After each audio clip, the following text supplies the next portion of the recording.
Genèse chapitre 3, verset 17.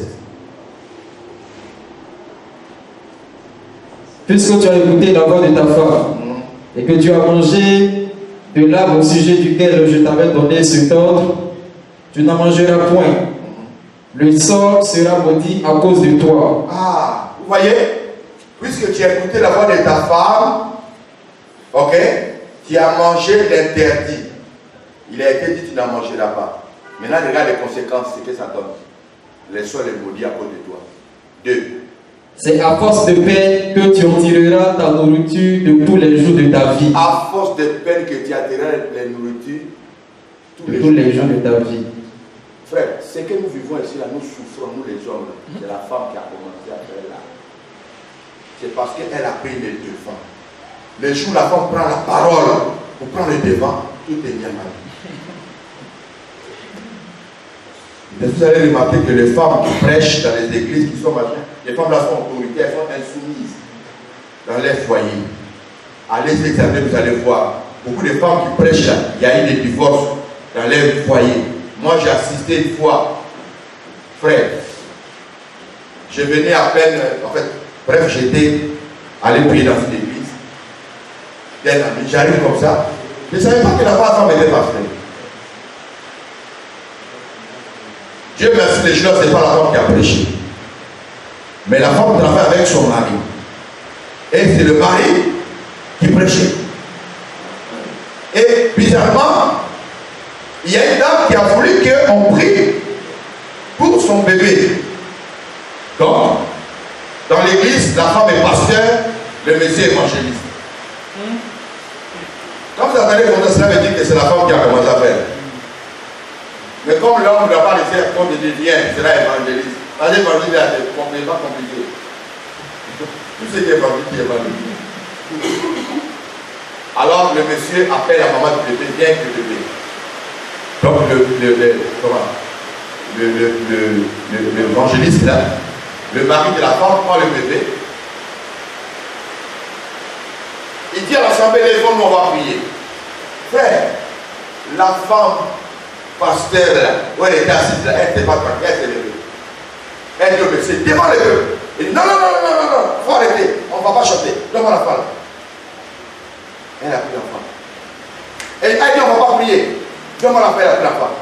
Elle a donné un chant, donnez-moi ce chant. Les gens commencent à chanter, elle a pris l'enfant, elle va déposer l'enfant dans le panier de l'offrande. Pour dire à Dieu, je t'offre cet enfant, on va prier. C'est elle qui a commencé maintenant à conduire. J'étais là, c'est vraiment, la Bible a raison que la femme. C'est humiliant, frère. Une fois, il y a une dame qui est pasteur. Lui et sa femme ont couru jusqu'à chez moi à la maison. Il dit, moi, son mari voulait la frapper. Mari pasteur, femme pasteur. Et puis, le problème c'est quoi? Le pasteur dit que non. Elle croit qu'elle me dépasse quoi. Parce qu'elle dit toujours qu'elle prêche mieux que moi. Elle fait bien le mieux que moi. Et puis, je ne comprends pas comment une femme fait. Des fois même, je dis là, ma sœur, tu ne veux pas laver. Même vous avez dit non, elle est l'autorité de Dieu. Ok. En fait, il y en a plusieurs. Hein. Il y a d'autres qui vont jusqu'à en divorce. Et puis voilà. Le problème, c'est quoi? Le problème, ce n'est pas que la femme, sur dont la Bible ne peut pas démontrer ce qui est écrit. Mais la Bible ne l'autorise pas. Est-ce que vous comprenez ça? Il dit ce n'est pas moi Paul, mais c'est un commandement du Seigneur. Si quelqu'un peut être inspiré ou prophète, qu'il sache. Ce que je vous ai dit, c'est un commandement. Un commandement ne se discute pas. Yes. Si toi tu as une révélation, oh je vis. Quand il dit quelqu'un peut être inspiré, l'inspiration, il y en a plusieurs frères. Je ne dors pas, je sens vraiment dans mon cœur, il faut que je prêche. Hier, j'ai fait 3 visions.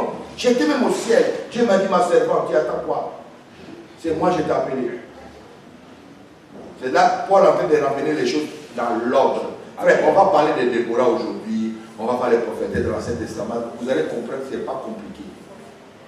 Et on va expliquer Romains 16, 7, que les gens cherchent à faire polémique aujourd'hui.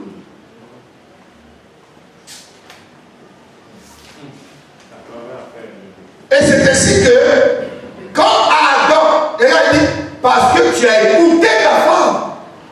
Or, c'est la femme qui doit t'écouter. Mais Adam fait quoi? L'inverse.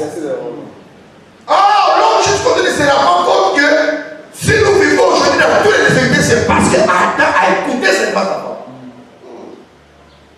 Or, ce que la femme faisait, c'était contraire à ce que Dieu avait dit. Est-ce que vous comprenez un peu? Hein? Frère, c'est comme si quand tu prêches comme ça la réforme, tu vas sentir la réforme, quand tu vois écrire catholique, ça t'énerve. C'est-à-dire qu'on dit catholique, c'est ça que c'est là, ils donnent trop de boulot. Parce qu'il y a les catholicismes et puis les judaïsmes qui combattent l'église chrétienne. C'est eux qui viennent déformer l'église. Ils nous donnent trop de boulot. C'est eux qui ont envoyé, les catholiques qui ont envoyé son affaire, les fêtes, les judaïstes ont envoyé aussi, ils ont envoyé les kippas, les talits. Jusqu'aujourd'hui, il y a des pasteurs qui mettent du sel dans leur panier d'offrande.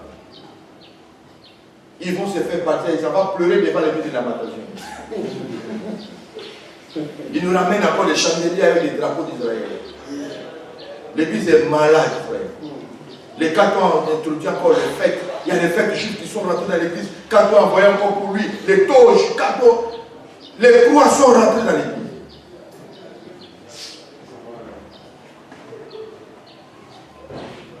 C'est la même chose quand tu t'assois, frère, tu commences à travailler durement.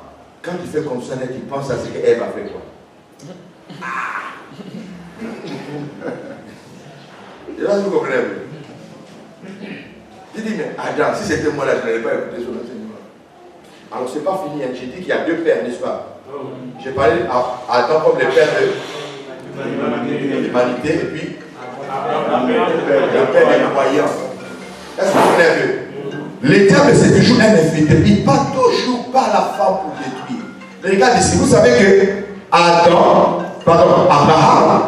à cela s'appelait Abraham. Abraham, Dieu a fait une promesse. Je te donnerai une descendance. Et les descendants sortira un héritier.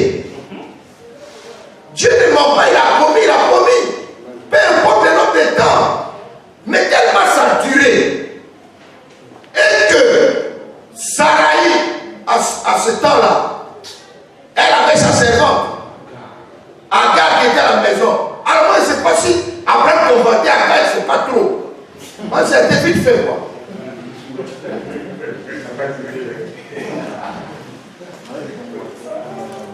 Pendant que j'étais assis, enfant, même pas, 90 ans, c'est la femme qui vient, frère. Elle vient avec un message contraire à ce que Dieu avait dit. Est-ce que quelqu'un comprend? Elle vient avec un message contraire de ce que Dieu avait dit. Nous allons dans Genèse chapitre 16.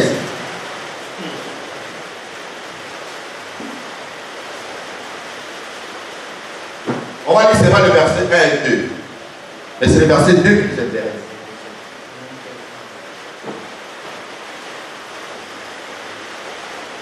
Genèse 16, à partir du verset 1. Sarai, femme d'Abraham, ne lui avait point donné d'enfant. Elle avait une servante égyptienne nommée Agar. 2. Et Sarai dit à Abraham, voici, l'Éternel m'a rendu stérile. Viens, je te prie, vers ma servante. Peut-être aurais-je par elle des enfants. Abraham écouta la voix de Sarai. Frère, c'était facile, mais les conséquences de Abraham ignoraient. On est d'accord? C'est-à-dire quoi? Abraham a reçu une parole de la part de Dieu et Sarai devait se soumettre à cette parole que Abraham lui a transmise, qu'il a reçue de la part de Dieu. Ce n'est pas discuté. Elle avait plus le droit d'avoir une autre parole contraire à ce que Dieu avait dit à Abraham.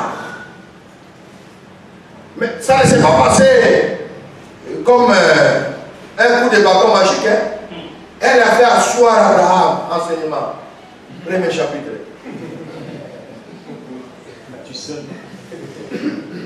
De ta servante, tu peux en faire une épouse. Écrit, Abraham écrit. Je peux faire une promesse, ça peut tarder, mais tu peux te débrouiller ailleurs. Écrit. Je peux prendre la raccourci. Le chapitre 3. Chapitre 3, derrière ça, il y a sans effet ni conséquence. Abraham est rentré en séminaire. Sarah il a bombardé. Là, je dis, tu vois, non? Ça tarde trop. On prend la caution, d'accord? Après, on dit, maman. Je te propose, tu as pour ma servante. Il dit Amen. My God. Ça fait longtemps Abraham rêvait à ça. Maintenant que l'autorisation est donnée, on avait dit Abraham écoutait sa femme. Ouais. Vous comprenez un peu? C'est-à-dire que la femme n'a pas droit à la parole. Qu'est-ce que je veux dire par là? Abraham, ce qu'il a reçu de la part de Dieu, c'était la parole de Dieu pour sa vie et pour sa destinée. Est-ce que vous comprenez un peu? Quelqu'un d'autre ne peut pas envoyer une autre parole pour contredire ce que Dieu a dit. C'est ce que Sarah a fait de faire. Mais qu'est-ce que ça veut dire? Abraham écouta Sarah et sa femme. Le message est passé. Et Abraham a même été attaqué. Ça n'a pas tardé Agar comme enceinte.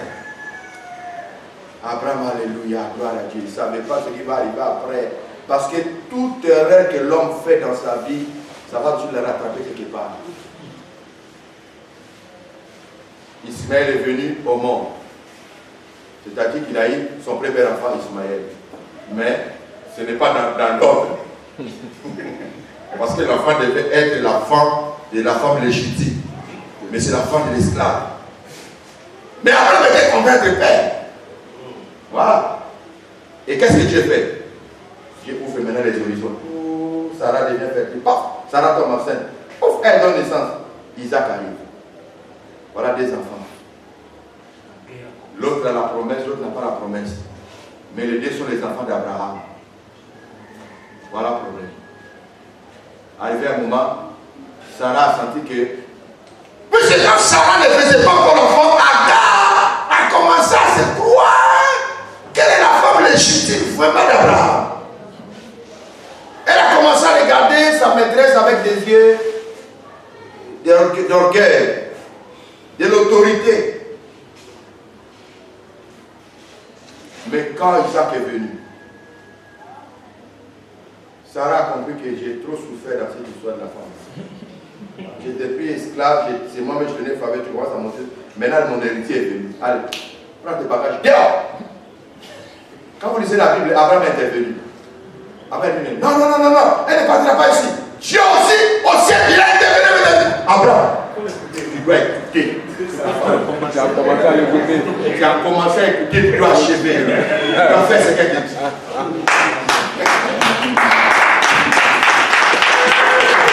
Est-ce que vous comprenez? Donc Abraham, c'est Dieu même. Qui a pas dit quoi? J'ai dit d'accord. Maman, tu dis quoi? Elle prend son enfant, les deux, Fouca. Agar quitte là avec son enfant, elle retourne dans sa ville natale, colère. Alors voilà, Ismaël, de lui, va sortir ce qu'on appelle la religion islamique. D'Isaac, il a donné naissance Jacob, de Jacob, Juda, le judaïsme. Dans le judaïsme, il y a le Christ qui est sorti du christianisme. 3 religions. Maintenant, les 3 religions, il y a guerre dedans. Les conséquences. Jusqu'aujourd'hui, Israël est en conflit de terre avec les Palestiniens. C'est-à-dire entre les musulmans et les juifs, il y a problème. Le problème a commencé par la Saraï à l'époque. On l'appelait Saraï, avant qu'il prenne le nom de Sarah. Abraham, Sarah, ils ne sont pas morts? Ils ne sont pas devenus poussière? Allez à la même chose, on a trouvé le tombeau d'Abraham, poussière, il n'y a plus rien. Mais ce qu'ils ont laissé comme conséquence, encore ça continue. Jusqu'à Bernadette est intervenu dans cette histoire. Il y a des Américains qui sont morts. Jusqu'aujourd'hui, ils ont passé sa vie en Tariq avec tout ça, les conséquences de Sarah. Il dit il faut aller prier à Jérusalem. Bien-aimé de la bataillon. Ce sont ces conséquences-là. Les Juifs combattent les chrétiens. Vous savez, les vrais Juifs, même là, ils n'aiment pas les chrétiens. Ils traitent les chrétiens de chiens. Il y a un problème entre les juifs et les chrétiens. Il y a un problème entre les chrétiens et les musulmans. Il y a un problème entre les musulmans et les juifs. Les trois enfants se battent. Les trois religions, les conséquences, c'est ça. Peut-être qu'on allait rester seulement derrière Isaac. Mais l'islam, non.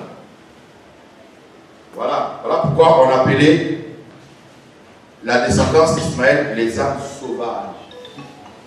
Parce que les musulmans, quand ça les prend là, il devient autre chose. Il prend des bombes sur lui, frère. Il n'a plus peur de la mort. Voilà. Chrétien a peur de la mort, musulman n'a pas peur de la mort. Surtout les musulmans, comment les appelle cela? Les djihadistes, ils n'ont pas peur de la mort. Hein. Si tu es dans la vie, tu dis Allah, dis que fais ta dernière prière. Il vous envoie directement au ciel. C'est des choses qui ne se disent pas dans les avions. Des sacs en permanent, on ne connaît pas la destination ni les responsables. C'est très dangereux. Et ils n'ont pas fait de la mort. Parce qu'on les enseignait que quand tu meurs, tu vas directement au paradis. Voilà. Donc, voilà. Donc, nous voyons ici pourquoi l'apôtre Paul nous amène à recommencement. Quelqu'un comprend? Amen. Il dit Adam a été créé le premier, Ève ensuite.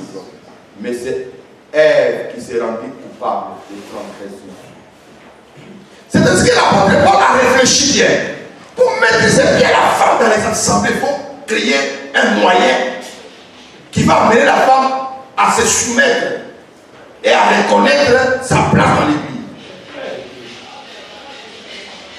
Qu'elle ne doit pas oublier. Vous comprenez un peu, non? Regarde par exemple, l'homme n'apporte pas les seins, la femme porte les seins. Donc à chaque fois que la femme dit, elle se rappelle qu'elle est femme. On est d'accord?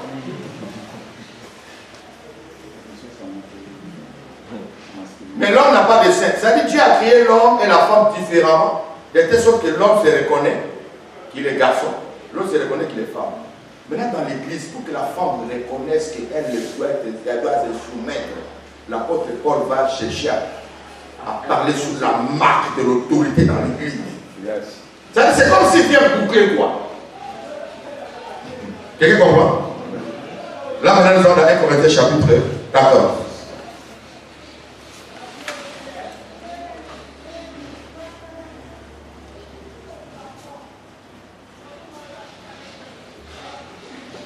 Non, 1 Corinthiens 11. 1 Corinthiens 11. Voilà, 1 Corinthiens 11. On va commencer au verset 3. Ok. 1 Corinthiens 11, 3.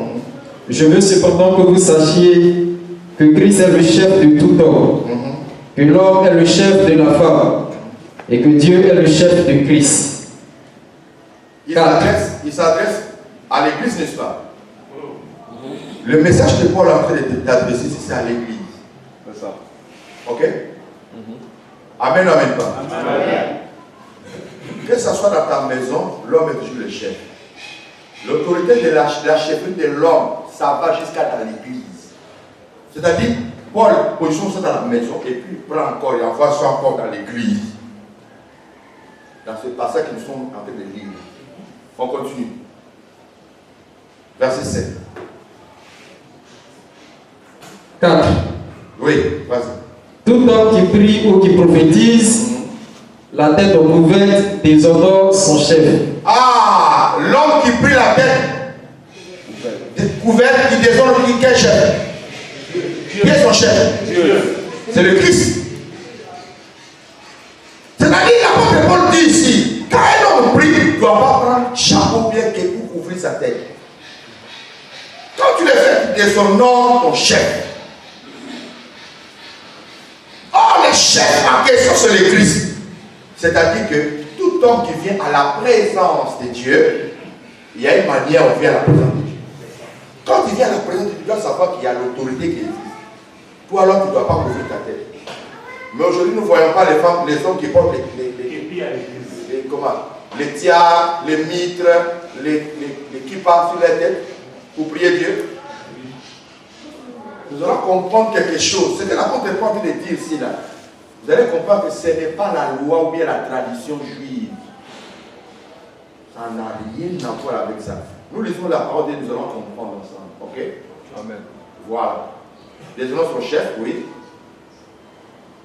Toutefois, au contraire, qui prie ou qui prophétise la tête non voilée, déshonore son chef. Vous voyez, là maintenant, la femme qui prie ou qui prophétise, c'est-à-dire la femme vient à la présence de Dieu.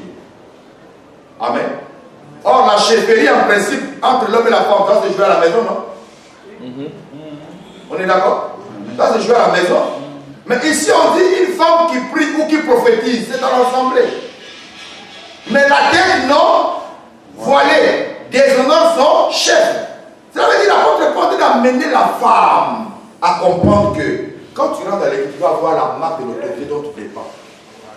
Qui va chaque fois te rappeler que moi, je dois me soumettre à l'homme. Je ne dois pas prendre l'autorité sur l'homme. Là où il y a les hommes, la femme ne doit pas prêcher, ne doit pas venir. Même faire ce qu'on appelle la modération. Vous savez que la modération, c'est l'autorité. Oui. Hein? Oui. Regardez un peu les roulages, les polices roulages sur la route. Ils donnent les passages au véhicule. Il a sifflé. Il fait la main comme ça. Le chauffeur fait quoi? Il fait quoi? Vous savez que c'est l'autorité. Hein? Une voiture, un camion avec un moteur puissant qui vient. Lui, il fait seulement la main comme ça. Il freine. Qu'est-ce qui a freiné ça? C'est l'autorité. C'est l'autorité. Une femme qui passe, lèvons-nous. Vous vous levez, vous savez que c'est l'autorité. Elle va vous dire, accouchez-vous par terre. Frère et sœur, l'onction de Dieu est là. Maintenant, on peut se coucher par terre. Couchez-vous par terre. Roulez. Levez. Acclamons le Seigneur. Asseyons-nous. Dites Amen.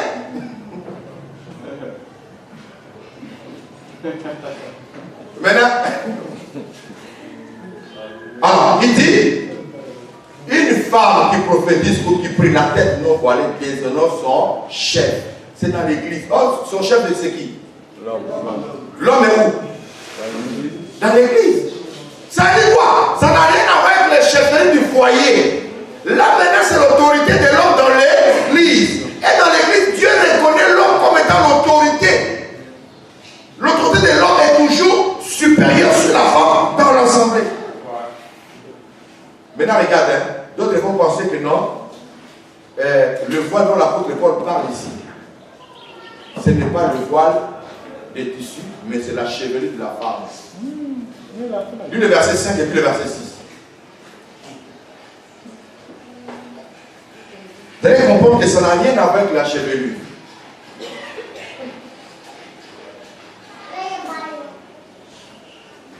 Le verset 5. Oui, 5 et puis 6. Je désire que vous parliez tous en langue. 1 Corinthiens 1 Corinthiens 14. Non, 11. Verset 5.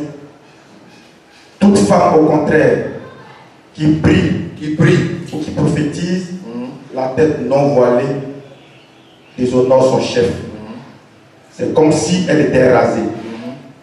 Car si une femme n'est pas voilée, Écoutez bien, car si une femme n'est pas voilée, qu'elle se coupe aussi les cheveux. suivez bien maintenant. On dit car si une femme n'est pas voilée, qu'elle se coupe aussi les cheveux. Vous voyez pas que ça fait des choses différentes? Il y a le voile et puis le cheveux. Si tu n'as pas mis voile sur tes cheveux, on dit quoi? Il faut couper tes cheveux. Ça fait des choses différentes. Le voile ici, c'est le tissu, l'étoffe. Par définition, le voile, c'est un tissu ou un étoffe qui sert à couvrir. Et là, il est dit, on n'a pas fini, là, il est dit, si une femme n'a pas la tête voilée, qu'elle se coupe aussi les cheveux. Continue. Or, s'il est honteux pour une femme d'avoir les cheveux coupés ou d'être rasée, elle se voile. Elle se voile. Vous voyez que ça fait des choses différentes. Si c'est une honte à une femme d'avoir les cheveux coupés ou qu'elle se voile. Cela veut dire que la chevelure, ce n'est pas le voile. Parce que les gens comprennent mal où le verset dit la chevelure a été donnée comme voile. Non, ce verset, c'est tout simplement le cheveu de la femme, c'est plus beaucoup que l'homme. Parce que la manière dont ça descend, vous voyez la forme des cheveux de la femme, ça fait comme un voile. Vous voyez, non? Jusqu'à l'heure où nous parlons, toutes les femmes elles vont avoir beaucoup de cheveux. Quand elle n'a pas beaucoup de cheveux, elle va chercher des mèches. Et quand tu vois une femme qui a beaucoup de cheveux, puis ça descend comme voile ici, la femme est fière. Non, vrai ou faux? Hein? Une femme qui dort et puis elle se réveille, on la menace.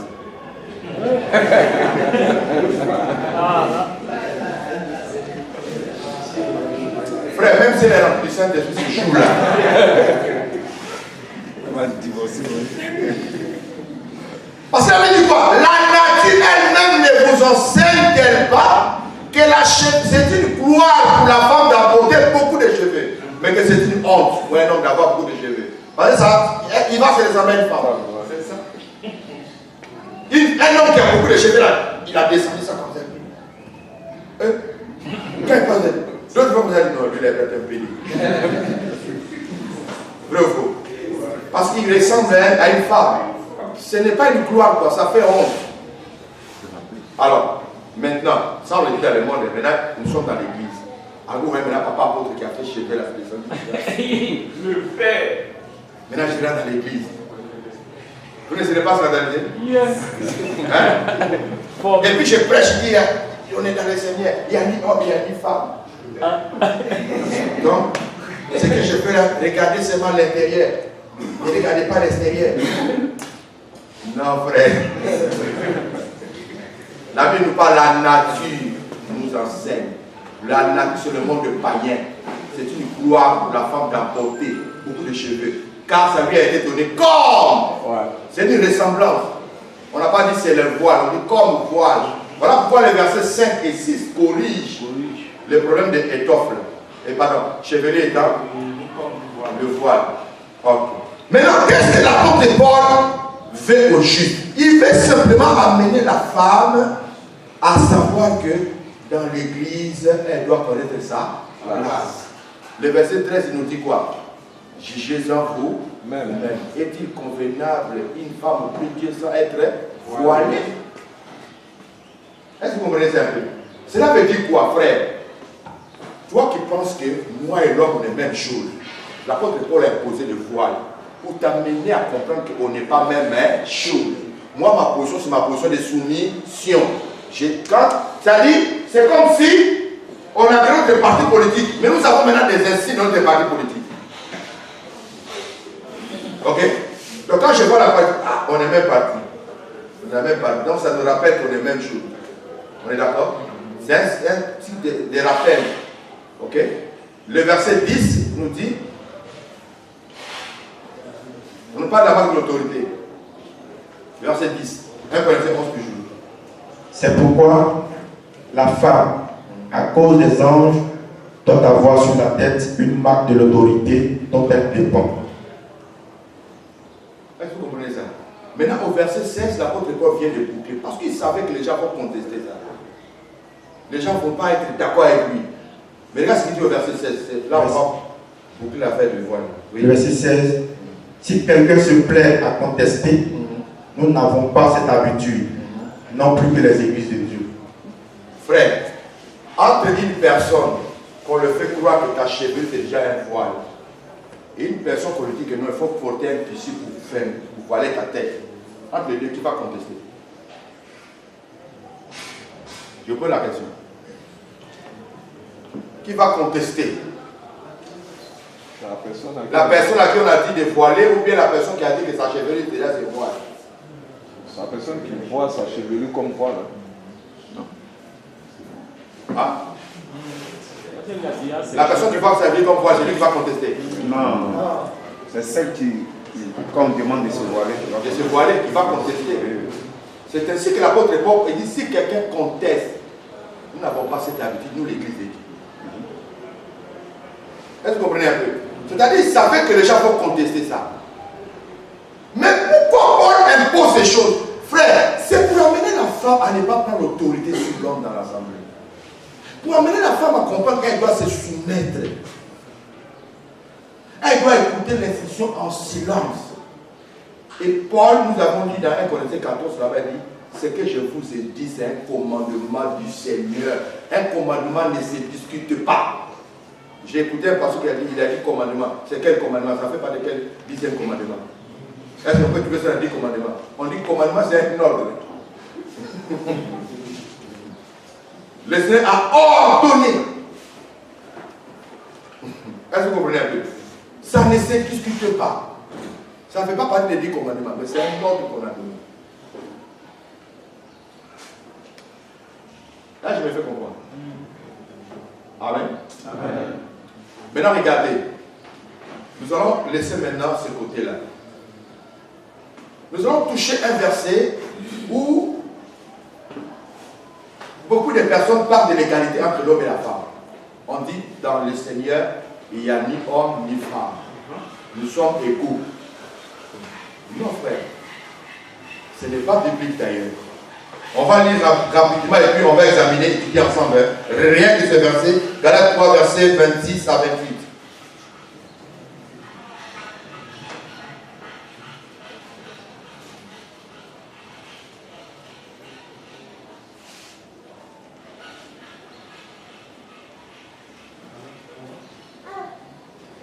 Galates 3, versets 26 à 28. Galates chapitre 3, verset 26. Car vous êtes tous fils de Dieu par la foi en Jésus-Christ. Amen. Car vous êtes tous fils de Dieu par la foi en Jésus-Christ.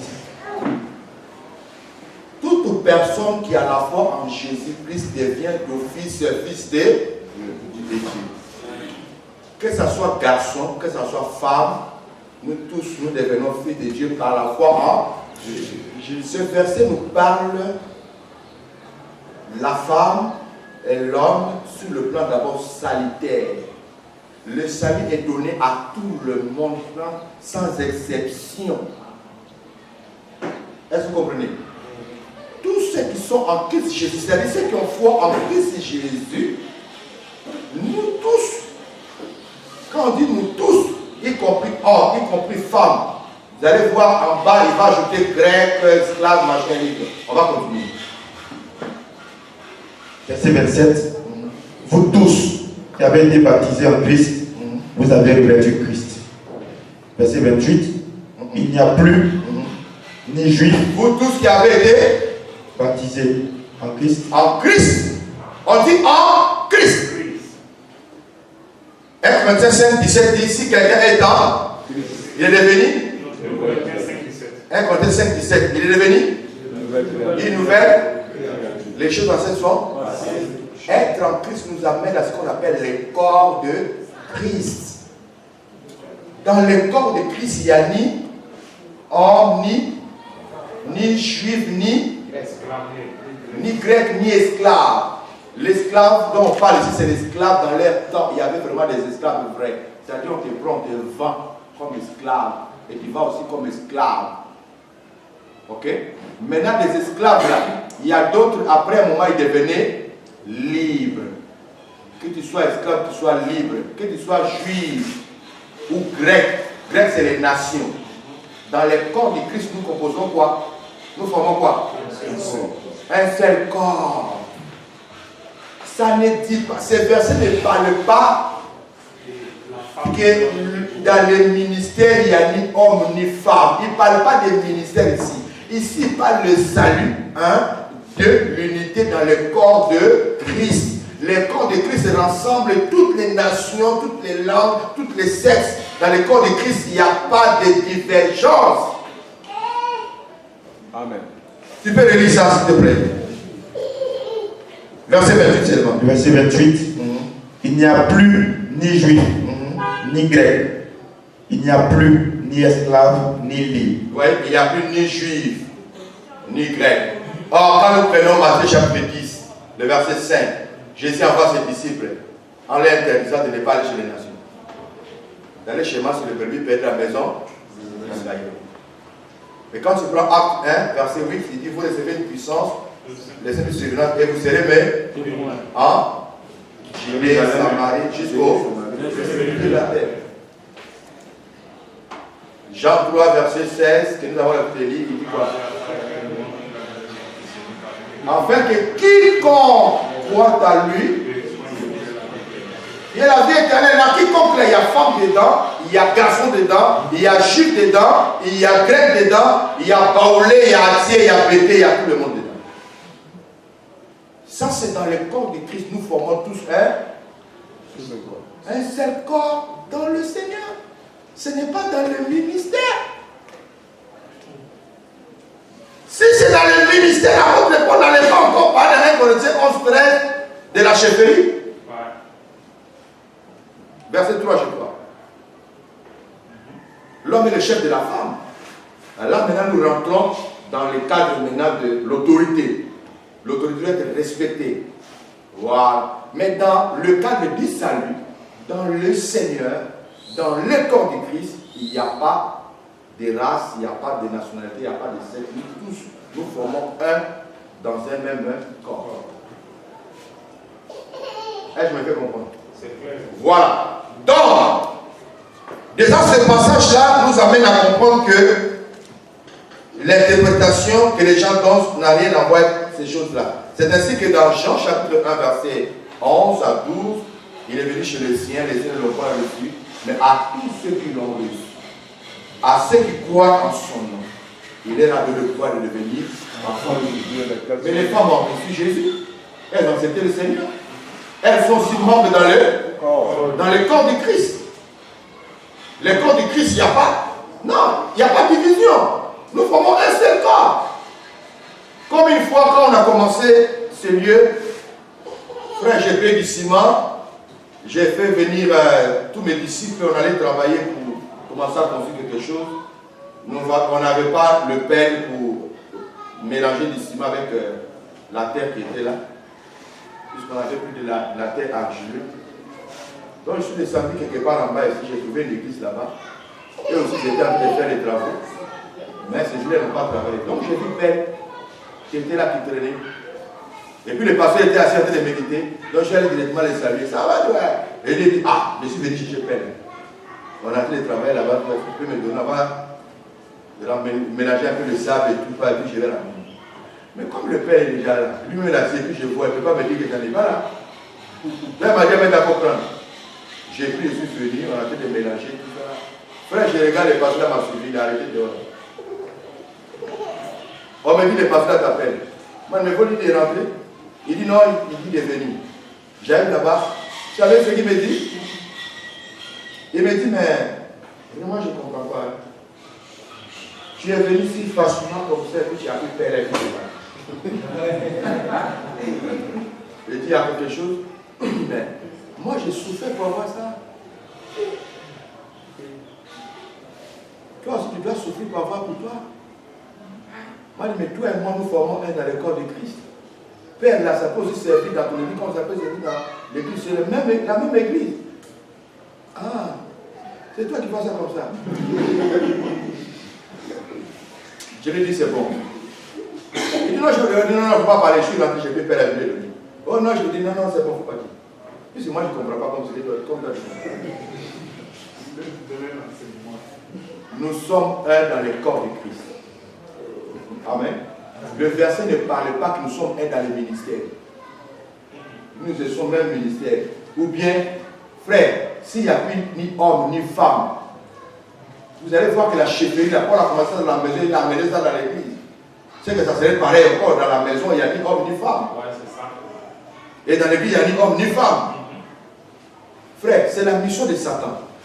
Frère, les occidentaux, le diable utilise puissamment. Quand tu vas par exemple en Europe, les femmes ont plus de valeur que les hommes. Les femmes sont mieux payées que les hommes. Ils ont fait de telle sorte que la femme ne respecte pas l'homme. En Europe, c'est comme ça. Vous allez remarquer que beaucoup de nos frères qui sont là-bas, quand ils veulent se marier, ils cherchent une femme ici. Nos frères qui sont partis là-bas, qui ont déjà les yeux ouverts, donc, les frères, ils vont loin. Oh, si je prends un villageois, un abruti à Abidjan là-bas, lui, il ne connaît pas les lois d'ici.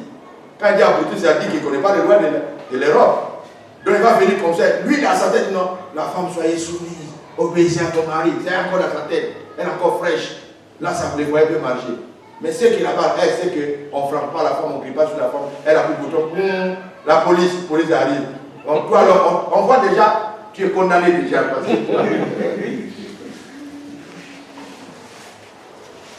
ah, vrai. Mais les femmes qui ont compris, elles arrivent à supporter, ne pas rentrer dans cette histoire. Vous voyez maintenant qu'il y a l'égalité entre l'homme et la femme. Hein? Voilà. À la fin, je vais vous dire comment le ministère de la femme a commencé à intervenir à l'église, à quel moment. Voilà, là quand on va boucler, quoi. Voilà. Ok. Gloire à Jésus. Amen. Maintenant, nous allons toucher un peu point sur les sacerdoces dans l'Ancien Testament. Nous allons voir les sacerdoces dans l'Ancien Testament et dans le Nouveau Testament. Quelle était la place de la femme? Et cela va nous conduire dans le ministère des prophètes, prophétesses et autres là. Voilà. Vous allez voir la différence, comment Dieu a utilisé ces personnes-là. Ici, j'ai dit que les sacerdoces anciens de l'Ancien Testament a un lien avec l'autel. Ou alors avait un lien avec l'autel. Hein? Alors, dans ce sacerdoce-là de l'Ancien Testament, nous avons d'abord Moïse, que Dieu va donner ordre, selon Exode chapitre 24, verset 1er, de choisir 70 anciens. Les 70 anciens, c'est eux qui jugeaient Israël. Ils étaient parmi les sages, remplis du Saint-Esprit, pleins d'intelligence, pleins de sagesse. Parmi les 70 anciens d'Israël, il n'y avait pas femme dedans. Ça, c'est la première des choses. Deuxièmement, avant même les sacerdoces de l'ancienne alliance s'élargissent, Dieu avait ordonné à Moïse de dire à Aaron de prendre de lui ses fils à lui. Amen. Il y avait Eliezer, Tamar, Abihu et puis Nadab. Ça fait 4. Plus lui-même, Aaron, ça faisait 5. Ça fait le type de 5 ministères. C'est eux qui avaient droit au sacerdoce. Il n'y avait pas femme dedans. Vous ne pouvez nulle part s'écrit femme sacrificatrice. Parce que c'est eux qui avaient droit à l'autel. L'autel du sacrifice. Par contre, nous allons voir des femmes qui ont exercé comme chant, prophétesse. Nous avons le cas par exemple de Marie, la sœur d'Aaron, qui a été à la fois chante et prophétesse.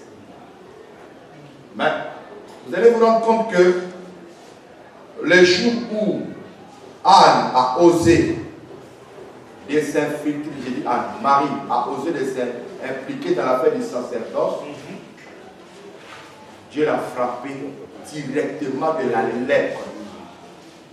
Il y avait elle et puis Aaron. Il critiquait Moïse.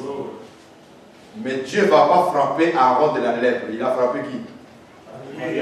Myriam, Marie de la lèpre.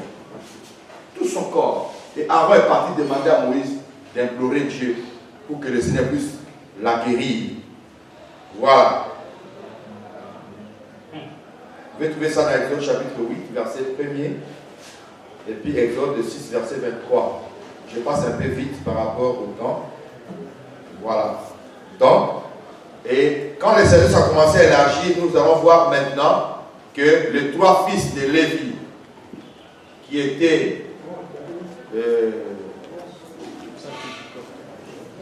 les 3 fils de Lévi que Dieu va choisir pour servir dans le sacerdoce. Il y avait le Gershonite, Merarite, le Kéatite. Et le Kéatite, c'est là venait la sacrificature. Il n'y avait pas femme au milieu d'eux.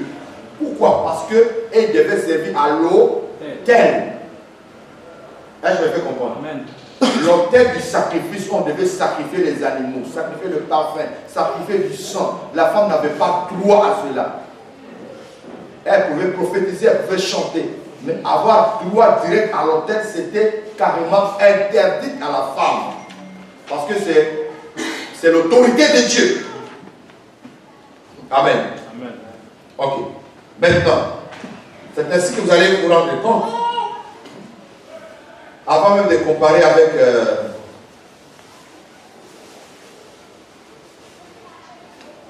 lisons un peu 1 Corinthiens 9, verset 13 à 14.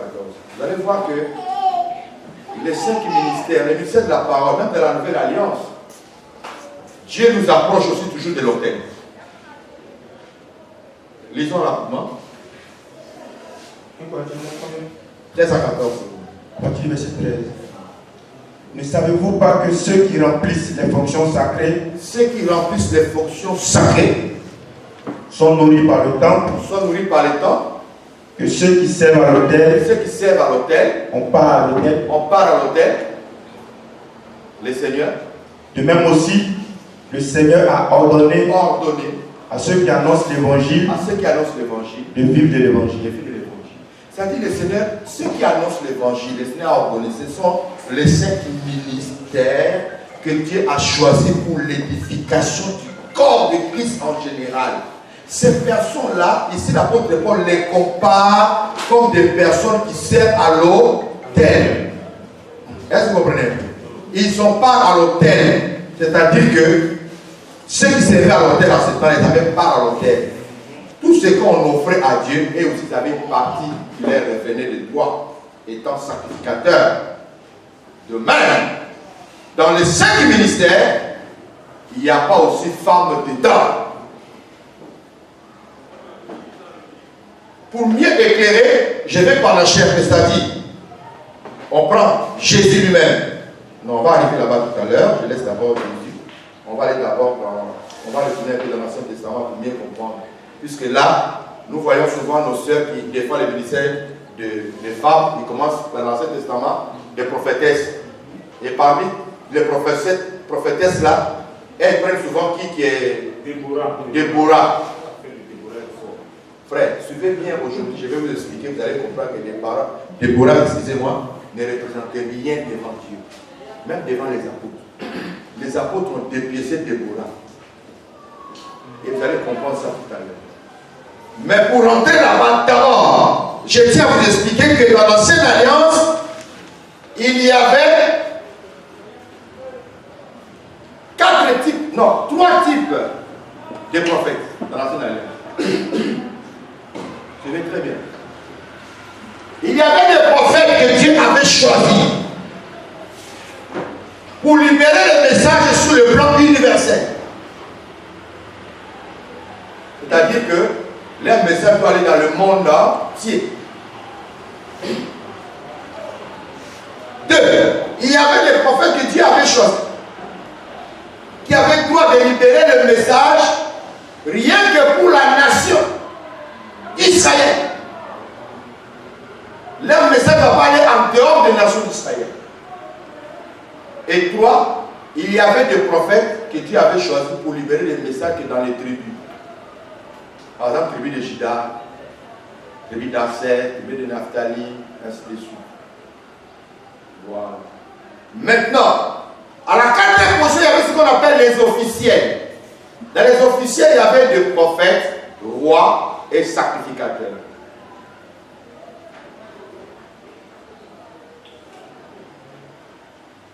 Maintenant, je vais vous expliquer. Si on prend les prophètes à l'échelon universel, nous avons par exemple Ésaïe. On va lire ça d'abord pour bien comprendre ce qu'il a cette Bible. On prend Ésaïe chapitre 49 verset 6. Ésaïe 49 verset 6. On va lire ça rapidement. Les 3 types de prophètes dont je vais te parler. Ésaïe chapitre 49 verset 6. Il dit: c'est peu que tu sois mon serviteur pour relever. Ça, c'est Dieu qui parle à Ésaïe. C'est peu que tu sois mon serviteur pour relever les tribus de Jacob. Vous voyez, pour relever les tribus de Jacob. Et pour ramener les restes d'Israël. Pour ramener les restes d'Israël. Je t'établis pour être la lumière des nations. Je t'établis pour être la lumière des nations. C'est écrit au pluriel. Est-ce que vous comprenez un peu? C'est-à-dire, il y a des prophètes pour des tribus. Et ils ne vont pas prophétiser, les messages ne vont pas sur tout Israël. Il y a d'autres, ils vont libérer les messages rien que pour le peuple d'Israël. Par contre, il y a d'autres pour toutes les nations. Mais Esaïe a été établi pour tous les trois à la fois. Et je me fais comprendre. Ok, maintenant suivez très bien. Le prophète dans l'ancienne alliance qui avait le ministère universel, il avait droit, ce message doit avoir un caractère eschatologique. Le message eschatologique veut dire, c'est un message qui doit parler des événements présents, passé, présent et futur.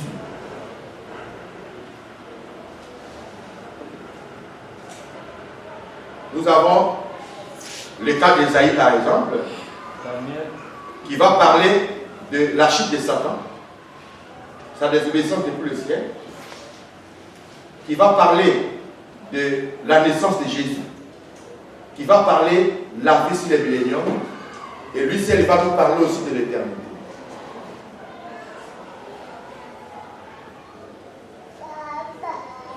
Deux, voilà pourquoi dans les messages scatologiques, ce message-là, quand le Christ vient, il vient pour accomplir ce que le prophète universel avait annoncé, qui les concernait lui. Parce que son message va très loin, pour des années et des siècles à venir. Par exemple, jusqu'aujourd'hui, le message d'Ésaïe est toujours sur nous. Et toujours d'actualité. Là, je me fais comprendre.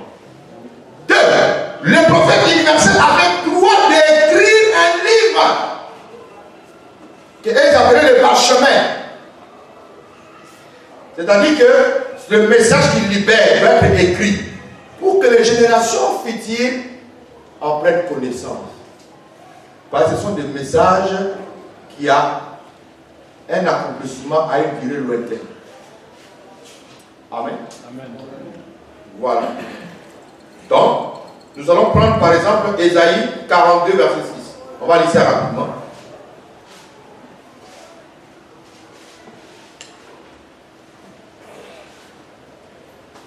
Ésaïe 42, verset 6.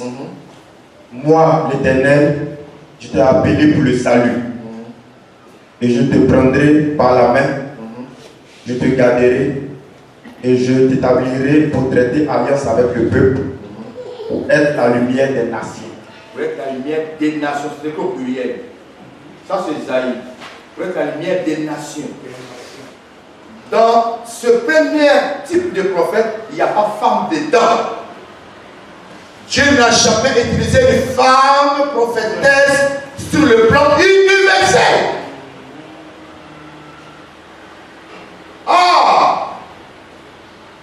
Cela nous amène déjà à comprendre Éphésiens chapitre 4, le verset 11.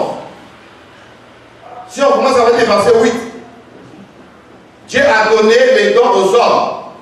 Il les a fait, il a donné aux uns apôtres, prophètes, évangélistes, pasteurs et docteurs. Il dit pour l'édification du corps du Christ. Ça prend tous les corps du Christ, c'est-à-dire toutes les nations. Dieu ne positionne pas la femme à cette dimension-là. C'est ainsi que vous allez voir que quand Jésus arrive, à la croix, les jours de sa mort, la dernière parole a dit quoi? Tout est là. Qu'est-ce qui est accompli? C'est les paroles des prophètes. Jésus n'est pas venu pour accomplir les paroles des prophéties des femmes. Ce n'est pas biblique et ça n'existe nulle part. La femme, dans la première position, elle n'est pas dedans. C'est ainsi que vous allez voir, vous avez vos Bibles avec vous, vérifiez, vous allez voir, il n'y a aucun livre de prophétique d'une femme. Qui a déjà remarqué ça? Prenez vos Bibles, vérifiez la page. Prophète. Vous allez voir prophète. Prophète, prophète. Tous les prophètes sont des garçons. Il n'y a pas femme dedans. Parce que les femmes, d'abord dans la première position, ne se trouvent pas. Maintenant, regarde, Jésus arrive. On prend Matthieu chapitre 3, verset 3. de Jean-Baptiste jusqu'à Jésus, ils vont accomplir ce que le prophète Esaïe avait dit. Vas-y. Matthieu chapitre 3, verset 3. Jean est celui qui avait été annoncé par Esaïe, le prophète. Le prophète. Amen. Est-ce que vous me suivez? Tu réponds. Jean est celui qui avait été annoncé par Esaïe le prophète lorsqu'il dit: Vas-y. C'est ici la voix de celui qui crie dans le désert. Préparez le chemin du Seigneur, aplanissez ses sentiers. Est-ce que vous comprenez un peu?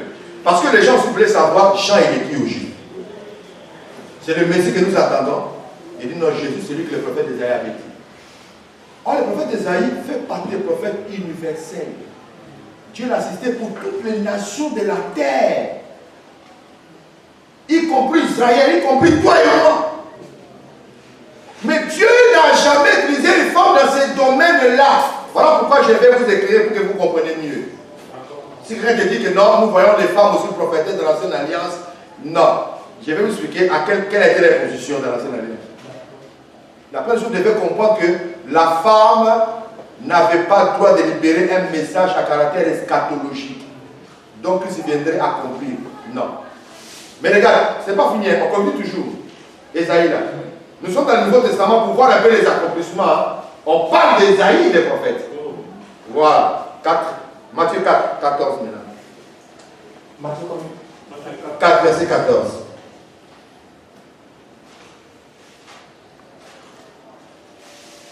Un homme va préparer Esaïe 55, verset 5. Matthieu 4, verset 14. Afin que s'accomplisse. Lis verset 13. Verset 13. Il quitta Nazareth et vint demeurer à Capernaum, situé près de la mer, dans le territoire des Zabulons et des Nephtali. Afin que s'accomplisse ce qui avait été annoncé par Esaïe le prophète. Ce qui avait été annoncé par Esaïe le prophète. Ok? Si nous prenons Matthieu 8, verset 17, Matthieu 12, verset 17, nous parle toujours d'Esaïe, l'accomplissement de ces prophéties dans la vie de Jésus. Jésus n'a jamais dit que la prophétie de Déborah avait annoncé. Ni lui part dans la Bible. Ni lui part dans la Bible, vous verrez les livres prophétiques de Déborah, les livres prophétiques des prophètes, c'est temps. Ça n'existe pas. Parce que, ici, ces personnes-là, ils sont proches à l'autel de Dieu. Et ces prophètes-là, ils édifient l'église corps de Christ. Là, nous sommes encore dans l'ancienne alliance.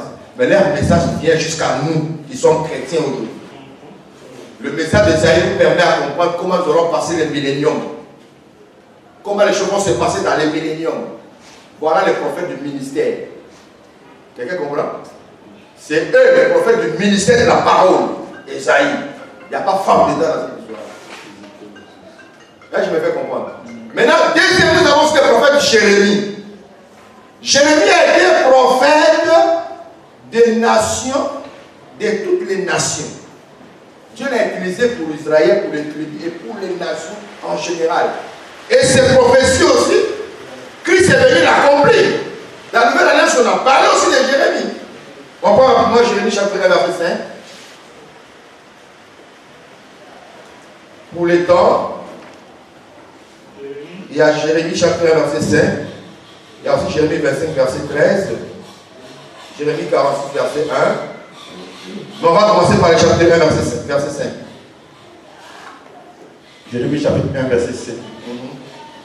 Avant que je t'eusse formé dans le ventre de ta mère, je te connaissais. Et avant que tu fusses sorti de son sein, je t'avais consacré. Je t'avais établi prophète des nations. Prophète des nations. C'est écrit au pluriel. On est d'accord? Ou bien ce n'est pas écrit comme ça? Hein? Prophète des nations.